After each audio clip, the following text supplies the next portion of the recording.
It's recording, right? Yes. My dad was reminding me if the video's recording. I think we got it straightened up.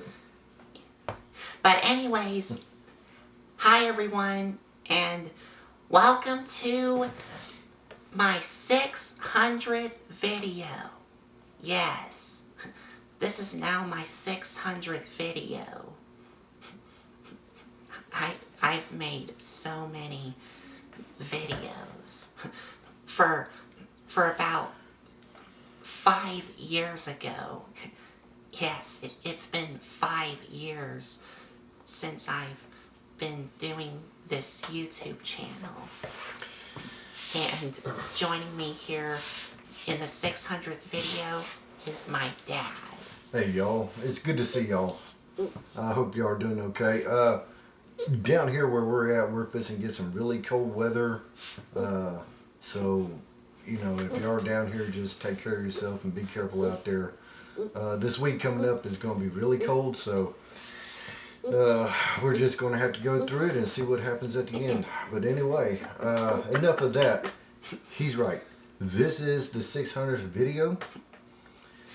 And for this video, my 600th video is not going to be a toy review this time, but a review of a PlayStation 2 video game that I've always played with my dad.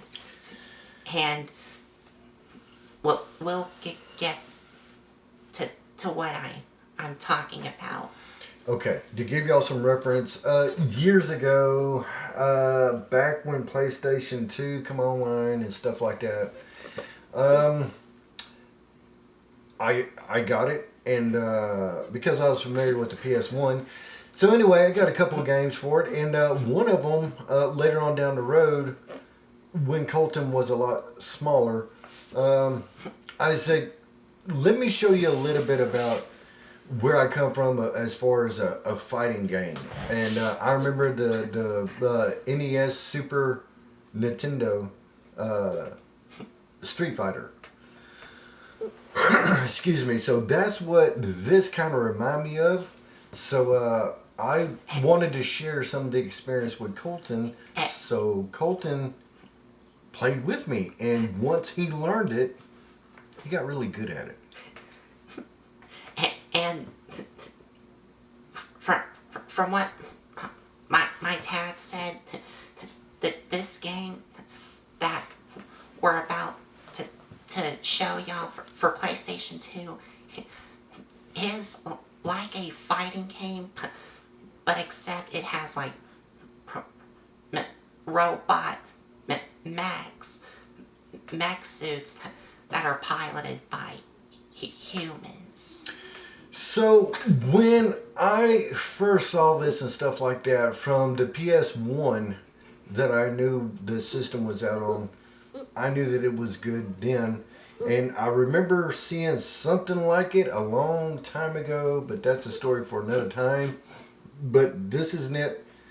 This is what I showed him, and I was like, look, just here's the buttons right here. And once he learned how to do that, he got really good at it. And then started whooping up on me. So anyway, well, what we did was we took off a couple days ago. We had to get a couple new controllers because we found out that the old ones didn't work.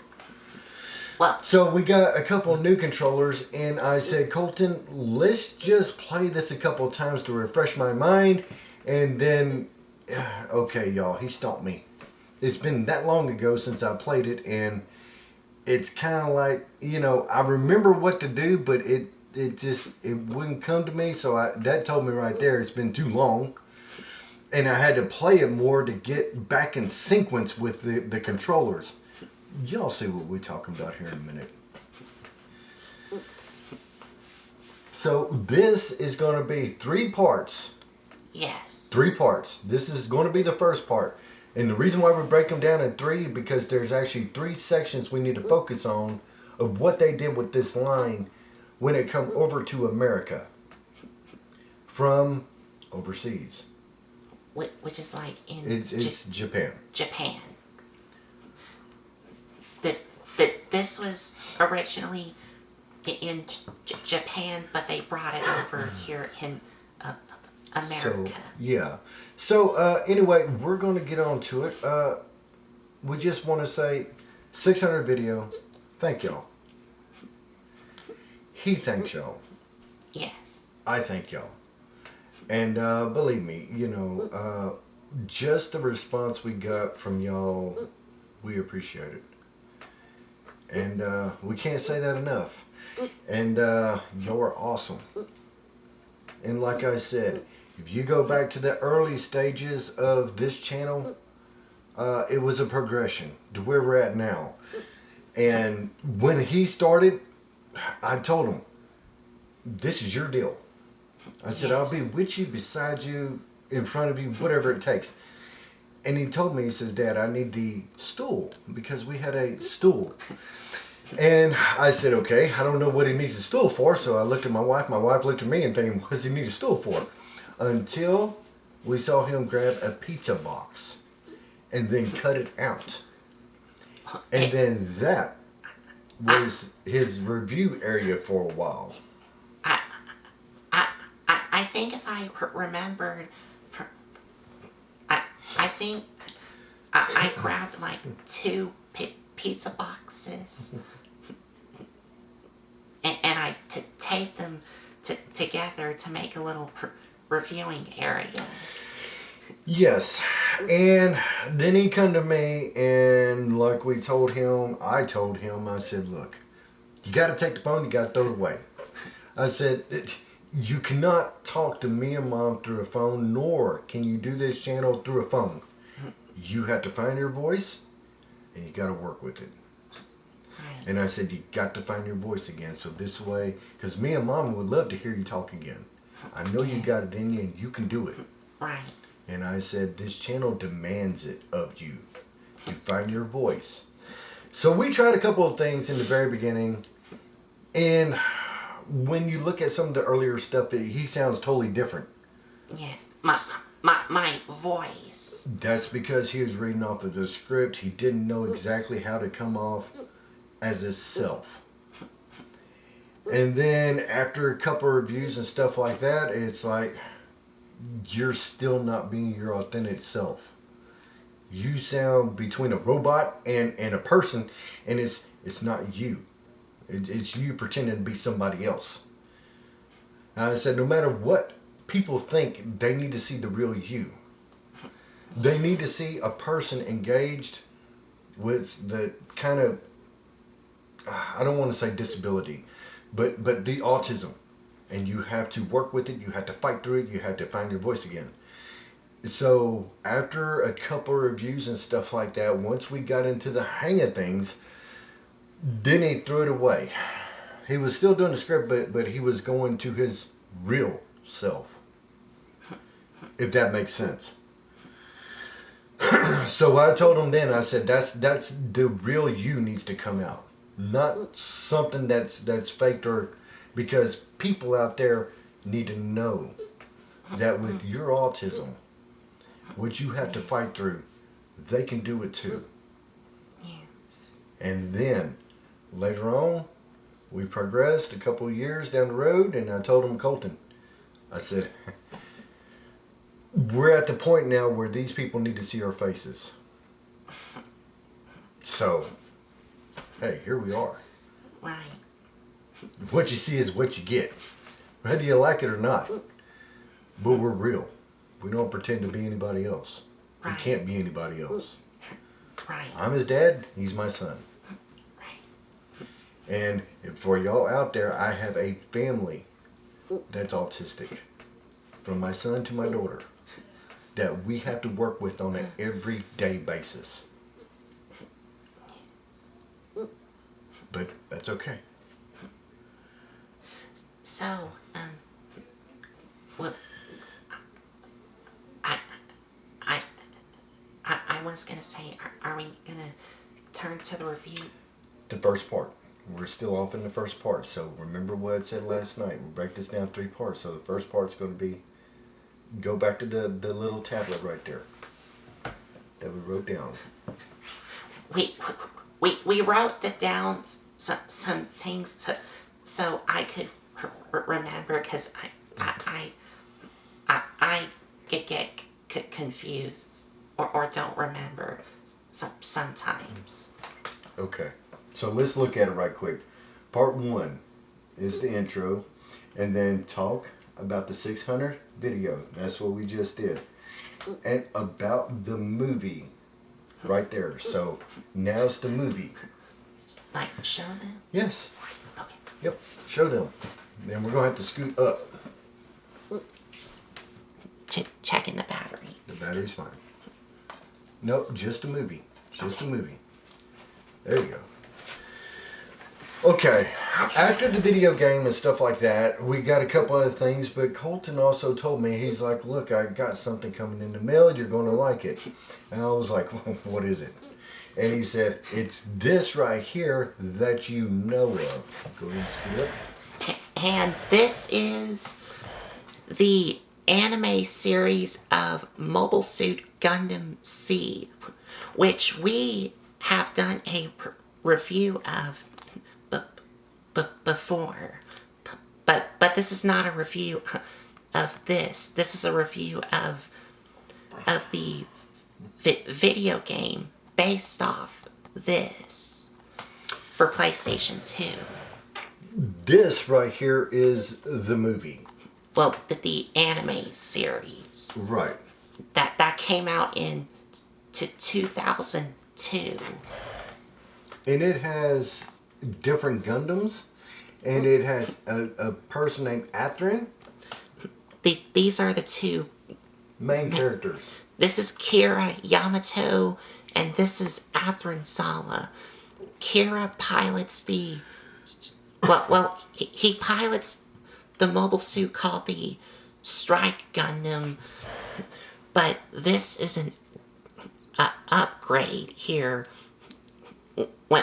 Because in the anime series here, when the Strike Gundam gets blown up into pieces, it gets upgraded by this called the Freedom Gundam.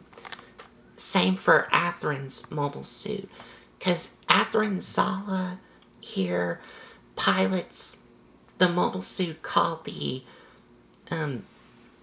Aegis Gundam, and when that got blown to shreds, it gets upgraded by this mobile suit called the Justice Gundam.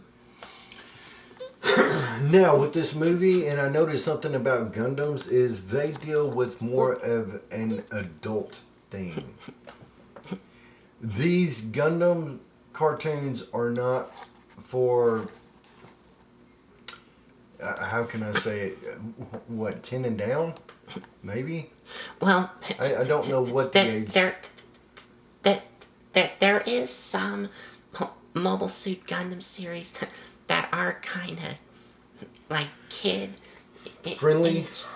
Like kid-friendly-ish with a little bit of the darkness to it. Okay. And there are some which are definitely not for kids. Okay, so what this is more of an adult theme. They deal with adult subjects because they show what war could be like in wartime, and it just fell out. Yeah, anyway. I probably should not open the case. So... because that might happen sometimes. So they deal with a bunch of different adult themes. I mean, they show people actually blowing up in Gundams. And, you know, it's kind of like the adult version of Star Wars, I guess. I don't know, you know. So it deals with a bunch of adult themes of mech Gundams blowing up, people dying, and just the way war is. And it's kind of like you have one side that's one force, and then you have the rebellion. So you can take that for what you want. It's not a spin-off of Star Wars or anything like that. This is totally different, but it touches so many different areas. It touches about friendship. How friendship can be crushed or trust. And a bunch of other issues throughout the movie. And this is all anime. Yes. I watched it from the beginning to the end, and it's pretty good. It's pretty good. But there is other good Gundam shows, the ones that are like my dad said, not for kids. That also have a mature stuff in it. I can think of some. So anyway, this right here is the movie. I highly recommend it to watch it. Sometimes it can be a little frustrating because isn't this the one that you have the captions down below? Captions down. Yeah, like or is this the one that has total English?